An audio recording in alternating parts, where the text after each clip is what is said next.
Hello दोस्तों, हमारे इस यूट्यूब चैनल पर आपका वापस से स्वागत है। अगर आप इस चैनल पर नए हो तो चैनल को लाइक करें और सब्सक्राइब करें और ज़्यादा से ज़्यादा लोगों के पास शेयर करें। और वीडियो के नीचे डिस्क्रिप्शन में हमारे टेलीग्राम का लिंक दिया गया है, उस लिंक पे क्लिक करके हमारा टेलीग्राम को ज्वाइन कर सकते हो, क्योंकि उस पर मार्केट की अपडेट सबसे पहले वहीं पे आपको मिलेगी। तो इसलिए हमारा टेलीग्राम को ज्वाइन करें। तो आज अपन बात करते हैं साप्ताहिक आउटलुक की, जो वीकली एनालिसिस होती है ना, उसके बारे में बात करते हैं। पिछले वीक में फ्राइडे के दिन जो मूवमेंट रहा, वो एक मूवमेंट ऐसा रहा कि 2012-13 से गोल्ड में इतना पंप आया कि वो 2062 तक भी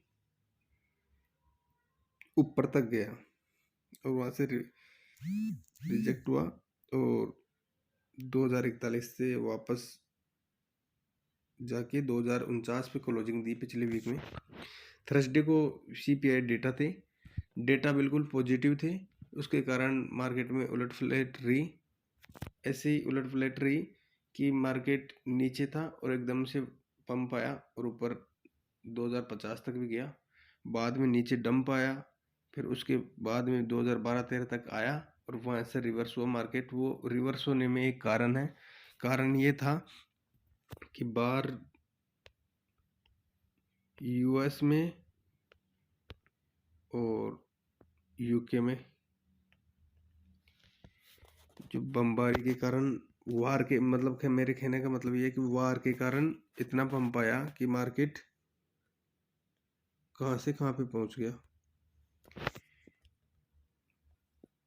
मैं मेरे पर्सनली टेलीग्राम पे मेरे क्लाइंटों को भी बोला था, अगर गोल्ड आपको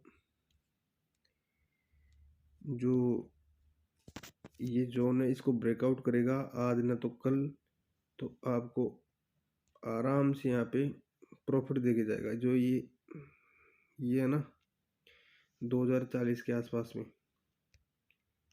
यहाँ से मतलब आपने देखा होगा कि 1 2 3 4 बार यहाँ से रिजेक्ट हुआ है और नीचे आके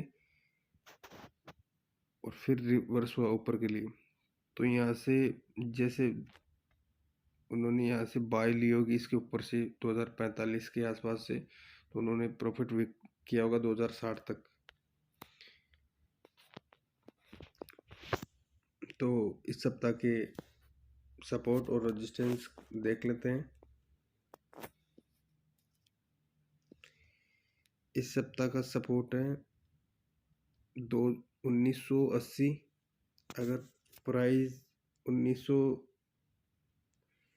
वैसे तो सीपीआई के डेटा नेगेटिव है, नीचे आने की आशंका ज़्यादा है गोल्ड की। ये तो वार के कारण ऊपर पंप हो गया, नीचे आने की आशंका ज़्यादा है। जैसे इसके प्राइस इसके ऊपर होल्ड होती है और इसके नीचे होल्ड होके ट्रेड करता है, तो गोल्ड आपको 1950 के भी नीचे गोल्ड ट्रेड करता हुआ दिख सकता है। ऊपर के रेजिस्टेंस की बात करें तो वो है 2093। अगर प्राइस यहाँ से पंप होती है, पंप होने के बाद में इसके ऊपर होल्ड होके ट्रेड करती है, तो गोल्ड आपको 2100 के ऊपर भी ट्रेड करता हुआ इस वीक में दिख सकता है।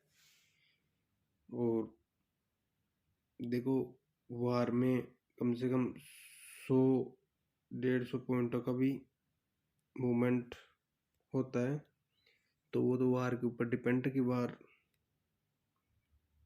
नॉर्मल है या ज़्यादा इम्पैक्ट वाला है, वो तो वार के ऊपर है।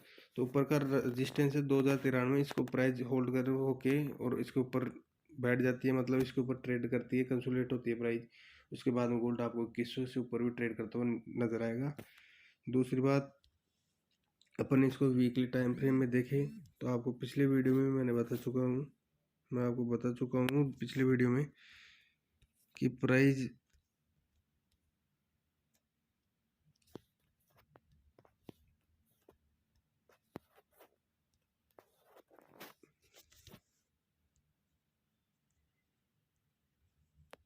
अगर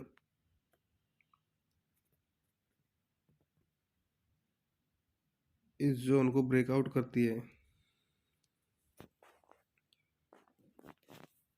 तो गोल्ड आपको 2150 से भी ऊपर दिख सकता है। वन डे के चार्ट में अपन देखें गोल्ड को तो ये एक फिलहाल higher high, higher low, higher high, higher low, higher high, higher low. अगर यहाँ से बाउंस बैक होता है तो हायर हाई, तो ये गोल्ड 2100 की रेंज में तो डेफिनेटली जाएगा ही।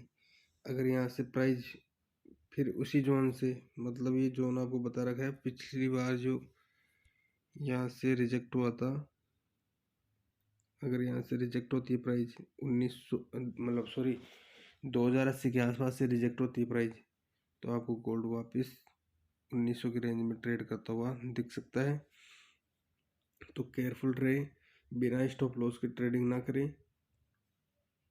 और अगले वीक में कौन कौन से इम्पोर्टेंट डेटा है वह आपको मैं बता दूंगा। तो चलते हैं अगले वीक में कौन कौन से इम्पोर्टेंट डेटा है। चलो देखते हैं इस वीक में कौन कौन से इम्पोर्टेंट डेटा है। मंडे की बात करें तो मंडे वाले दिन नॉर्मली है, कोई इम्पोर्टेंट डेटा नहीं है। उस दिन एक यूएसडी का छुट्टी का दिन है क्योंकि बैंक हॉलीडे है यूएसडी पेयर में, तो ज़्यादा मूवमेंट नहीं होने वाला है मंडे के दिन। ट्यूसडे की बात करें तो एक नॉर्मल 12:30 पे जीबीबी की काउंट चेंज की है, नॉर्मल न्यूज़ है। दूसरी है एवरेज अर्निंग इंडेक्स की है।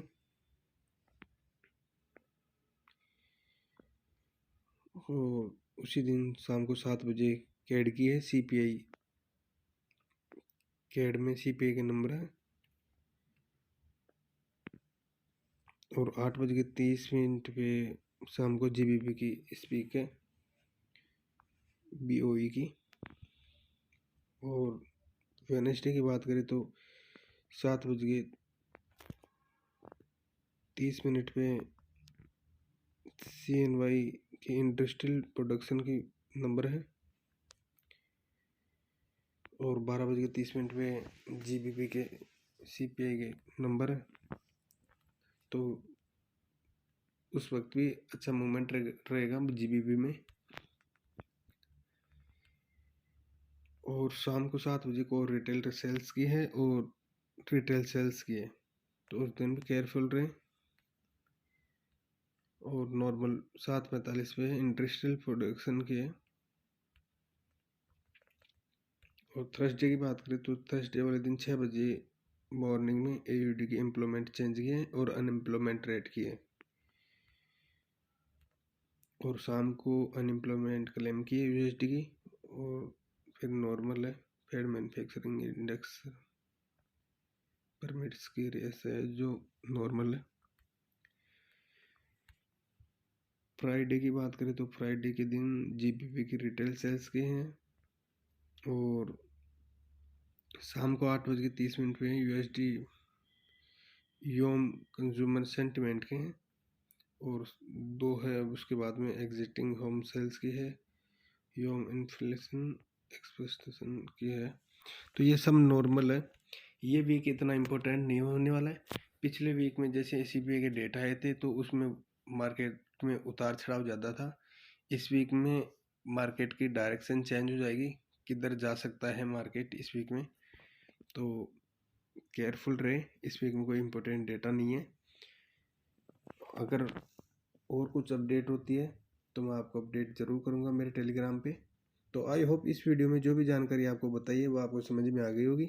तो आज के लिए बस इतना ही, मिलते हैं नेक्स्ट वीडियो में। Thank you, thanks a lot.